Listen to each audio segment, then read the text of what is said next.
দেখো আমাদের এক দাগে কি বলছে, একটি টি20 ম্যাচে একটি দলের ওভার প্রতি কত রান হয়েছে তা নিচে দেওয়া হলো। এখন টি20 ম্যাচ তো সবাই বোঝো, বোঝো না? বোঝো, কথা বলতে হবে, বুঝলি হয় না বুঝলি না, বোঝো তো সবাই? বুঝি।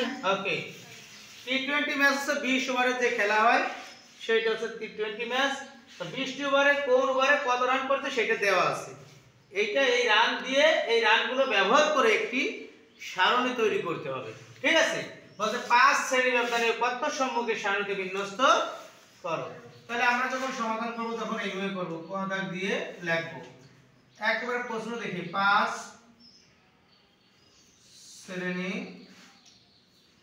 শ্রেণী ব্যবধানে উপাত্ত সমূহকে সারণীতে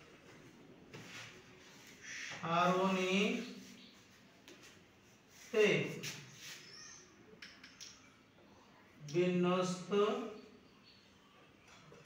করা হলো। ওকে, বুঝছো না বোঝো নাই? 5 শ্রেণীর ব্যবধানে উপাত্ত সমূহকে সারণীতে বিন্যস্ত করা হলো। এখন আমার সারণী আঁকতে হবে। এটা আঁকবো কি দিয়ে? পেন্সিল দিয়ে। কি দিয়ে আঁকবো? পেন্সিল দিয়ে। এখন সারণী আঁকতে গেলে কয়টা ঘর হবে সেইটা আগে আমার বার করতে হবে। এখন আন্দাজে লিখলে তো হবে না, মোছামুছি করব, লিখবো আর ঘর আঁকবো আর মুছবো, এরকম করা যাবে? যাবে না। তাহলে আমরা কি করব? সব থেকে ছোট সংখ্যা কত সেটা বের করব। সব থেকে ছোট সংখ্যা কত? 1। আর সব থেকে বড় সংখ্যা কত? 17। এই দুটোরে বিয়োগ করব। কি করব? বিয়োগ করব। বিয়োগ করলে কত হয়? 16। এবার যে কত শ্রেণী ব্যবধান বলছে তাই যে ওই 16 রে ভাগ দেব। 5 শ্রেণী ব্যবধান বলছে না? এই যে 5 শ্রেণী ব্যবধান, 5 শ্রেণী ব্যবধান ধরে 5 দিয়ে 16 রে ভাগ, 3 5 15 ভাগ শেষ হচ্ছে 1। এখন নিয়ম হলো ভাগ করে যা হবে সেই কটা ঘর হবে। যদি ভাগশেষ থাকে তাহলে এই ভাগফলের সাথে 1 যোগ হবে। তাহলে এখানে ভাগশেষ আছে, তাহলে এর সাথে 1 যোগ। যদি এখানে শূন্য হতো তাহলে কিন্তু 1 যোগ হতো না। ভাগশেষ থাকলে 1 যোগ হবে। তাহলে ভাগশেষ আছে, তাহলে এর সাথে 1 যোগ করলাম। কত হলো? 4টে। কয়টা ঘর হবে? 4টে ঘর। বুঝছো? আর উপরে ওই যে লেখার জন্য একটা, নিচে লেখার জন্য একটা। তাহলে এই ভাগ করে যে কটা ঘর হবে তার থেকে কয়টা ঘর বেশি নেব? 2টে ঘর বেশি নেব। মনে থাকবে? কয়টা ঘর বেশি নেব? 2টে। তাহলে মোট ঘর সংখ্যা কত? 6টি। 2টে বেশি নেব, 6টি। তাহলে এই 1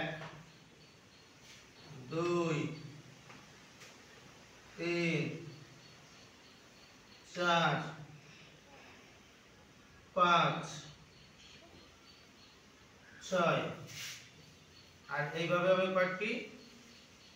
3টি। এইভাবে কয়টি বলতে পারো কেউ? 3টি।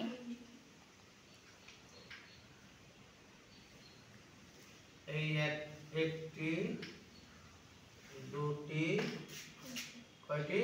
3টি। তিনটি। ওটা অত বড় রাখার দরকার নাই, তোমরা রাখতে পারো, আমি একটু মুছে দিলাম। 6টি হইছে? প্রথম এই যে বললাম না উপরে আর নিচে লিখতে হবে। উপর লিখবো কি? এখানে লিখবো শ্রেণী ব্যবধান। কি লিখবো? শ্রেণী। এই পিছন থেকে দেখতে পারো? সবাই দেখো? কথা মানে জোর নাই, আওয়াজ নাই, কণ্ঠে আওয়াজ নাই, জোরে বলা যায় না? বোঝো? পিছন থেকে দেখো। দেখলে বলতে হয় স্যার দেখি, তাও তো আওয়াজ বেরোয় না। সকালে খেয়ে আসো নাই? এখানে কি হবে? এইখানে কি হবে? ট্যালি হবে। কি হবে? ট্যালি হবে। আর এখানে সংখ্যা। ঠিক আছে? আর এখানে কি লিখবো? মোট। তুমি এই দাগটা এরকমও দিতে পারো, এরকমও দিতে পারো, আর এরকমও দিতে পারো, তোমার ইচ্ছে। ঠিক আছে? আচ্ছা দেখো, এবার শ্রেণী ব্যবধানে আমরা কত শ্রেণী ব্যবধান হচ্ছে? 5 শ্রেণী ব্যবধান বলছি। তাহলে এই সারণী আঁকা শিখে গেছো কিভাবে সারণী আঁকতে হয়? কয়টা ঘর নেব, উপরে কি লিখবো, নিচে কি লিখবো, একটু বুঝছো? ক্লিয়ার? আচ্ছা, এবার সারণীর সংখ্যাগুলো, এই উপাত্তগুলো কিভাবে পাতাতে হয় সেটা দেখো। নিয়ম হচ্ছে সবথেকে ছোট সংখ্যা যেটা সেটা দিয়ে শুরু করবা, অথবা তার থেকে ছোট সংখ্যা দিয়ে শুরু করতে হবে। কি বলছি? সব থেকে ছোট সংখ্যা যেটা সেটা থেকে শুরু করব অথবা তার থেকে ছোট সংখ্যা নেব। ক্লিয়ার? তাহলে সব থেকে ছোট সংখ্যা কত? 1। লিখলাম 1, লিখছি। এবার 5 শ্রেণী ব্যবধান বলছে না, 5টা আঙ্গুল বের করো। সুন্দর করে সবাই 5টা আঙ্গুল বের করো। দেখো আমি এই যে বের করতেছি, 5টা আঙ্গুল সবাই বের করে দিই। 5টা আঙ্গুল বের করছো, এইটারে গুনতে হবে কিন্তু এখানে কত আছে? 1। তাহলে 1 থেকে গুনবো, 2 গুনবো না, 1 থেকে 1 2 3 4 5। তাহলে এখানে কত হবে? 5। ওকে, 5 এর পরের সংখ্যা কত? 6। তাহলে কত গুনবো? 6 না 7? 6 6 7 8 9 10। বুঝতে পারছো? 10 10 এর পরে কত? 11। এবার গুনো 11 12 13 14 15। কত হইছে? 15। এবার 15 এর পরের সংখ্যা কত? 16 থেকে 5 গুনো 16 17 18 19 20। কত হবে? 20। এই শ্রেণী ব্যবধান কিভাবে লিখতে হয় বুঝছো সবাই? শ্রেণী ব্যবধানের সমস্যা আছে? না। Okay fine. এবার হলো ট্যালি। ট্যালি করার সময় কিভাবে করব দেখো, 2-3 ভাবে করা যায়। আমরা যেটা সহজ সেটা করব। এখানে কত আছে? 8। তাহলে 8 কোথায় আছে আমার এখানে? এই 6 থেকে 10 এর ভিতর 8 আছে। এই একটা ট্যালি চিহ্ন এইভাবে লম্বা দাগ, খাড়া দাগ দিয়ে দেওয়া হয়। ঠিক আছে? খাড়া সোজা দাগ দিয়ে দেওয়া হয় ট্যালি চিহ্ন। এবার কত? 2। আচ্ছা 2 আছে কোথায় আমার? এই ঘরে না, এইখানে একটা। আবার 8 8 আছে কোথায়? এই। তারপরে কত? 5 5 আছে কোথায়? এই। আবার 5 5 আছে কোথায়? এবার কত? 2 2 আছে কোথায়? 4। এবার দেখো এখানে এই ঘরে 4। এইভাবে দাগ দেওয়া যাবে না।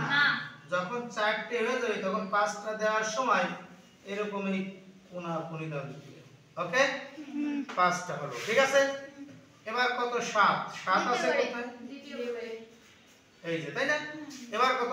8 8 আছে কোথায়? এই ঘরে, তাই না? গুড। তোমরা তো ভালো করো। 1 1 আছে কোথায়? একটু ফাঁকা করে, এবার একটু ফাঁকা করে দিলাম, দেখছো? আগের দাগ যতটুকু ফাঁকা দিছি তার থেকে একটু বেশি দিছি। এবার কত? 3 3 কোথায় গেল? গুড। 14 কোথায় আছে? 11 থেকে 15 এই সোজা, তাই না? 4 4 কোথায় আছে? গুড। 11 কোথায় আছে? তৃতীয় ঘরে। 9 কোথায় আছে? তাহলে 4টে হয়ে গেছে, এবার 5টা দিতে হলে এইভাবে দিতে হবে, তাই না? কি না কি? বুঝতেছো? আবার 9 9 কোথায় আছে? এই যে। এবার কত? 17 17 কোথায় আছে? মার্কিং করে দেবা, তাহলে কিন্তু ভুলে দেবা। এবার কত আছে? 3 3 কোথায় আছে? 3 এই যে। তারপরে কত আছে? 12 12 কোথায় আছে? 12 এই যে 11 এই যে 12। তারপরে কোথায় আছে? 13 13 কোথায় আছে? 13 এই যে এখানে না? তারপরে আর আছে? নাই। গুড। তাহলে ট্যালি কিভাবে লিখতে হয় দেখছো? ট্যালি চিহ্ন কিভাবে দিতে হয় দেখছো? Good, very good. এবার লিখবো কি? সংখ্যা। দেখো এখানে কয়টা ট্যালি চিহ্ন আছে? এর 5টা আর 4টে, কয়টা? 9টা। তাহলে আমার সংখ্যা হবে 9। এই হচ্ছে 5টা আর এই একটা, মোট কয়টা? 6টা। এইখানে কয়টা? গুড। এখানে কয়টা? একটা। এবার এখানে কি লিখছি? মোট লিখছি না? মোট। তাহলে মোট মানে কি? যোগ যোগ করে দেখো কয়টা হয়। 4 আর 1 5 5 আর 6 11 11 9 20। এখানে গুণে দেখো 20টা সংখ্যা আছে। 1 2 3 4 5 6 7 8 9 10 11 12 13 14 15 16 17 18 19 20 20টা আছে। তাহলে আমার এখানে যোগ করে 20 হতো, মানে আমার অঙ্ক সঠিক। একটু বোঝো না এমন কেউ আছো? বলো, যদি না বোঝো বলো। বুঝছো সবাই? এবার যদি আমি একটা করতে দিই, পারবা? Good, very good.